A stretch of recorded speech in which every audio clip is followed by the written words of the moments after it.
Hello everyone. तो आज की वीडियो में हम डिस्कस करेंगे कि ऐसे क्या क्या केसेस है जिसमें जीएसटी नोटिस आ सकती है। तो चलो डिटेल में देखते हैं।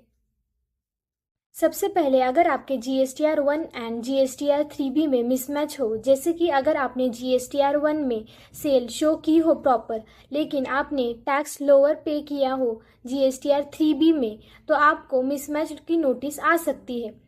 सेकेंड केस है जो GSTR 2B and GSTR 2A में अगर मिसमैच हो, जैसे कि काफ़ी टाइम हम ITC क्लेम कर लेते हैं लेकिन काफ़ी टाइम वेंडर ने GST रिटर्न फाइल नहीं किया होता है या उसका GST कैंसिल हो रखा होता है, तो उस केस में GST नोटिस आ सकती है।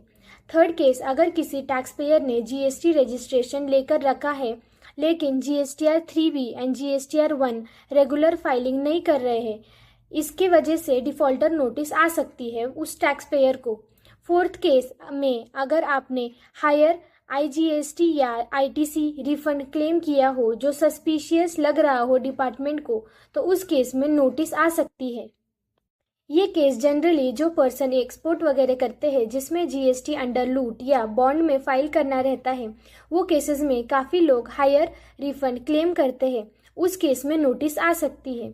फिफ्थ केस में ई-वे बिल का कंप्लायंस ना हुआ, जैसे कि काफ़ी लोग इनवॉइस बना देते हैं लेकिन ई-वे बिल बनाना भूल जाते हैं, जिसके वजह से मिसमैच की नोटिस आ सकती है invoice and e-way bill related.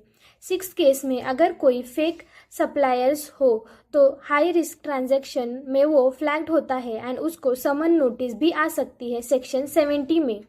Seventh case, अगर आपने इनपुट टैक्स क्रेडिट गलती से क्लेम की हो एंड उसको आपने 180 डेज में रिवर्स नहीं किया तो आपको नोटिस आ सकती है।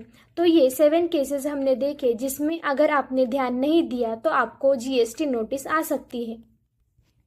सो आपको नोटिस ना आए उसके लिए ज़रूरी है आप मंथली आपका डेटा रिकंसाइल करें, अपना GST टाइम पे फाइल करें, ITC सही से क्लेम करें, अपने बायर की डिटेल्स चेक करें, उन्होंने GST फाइल किया है या नहीं, उसका ट्रैक रिकॉर्ड रखें, फेक ITC क्लेम ना करें।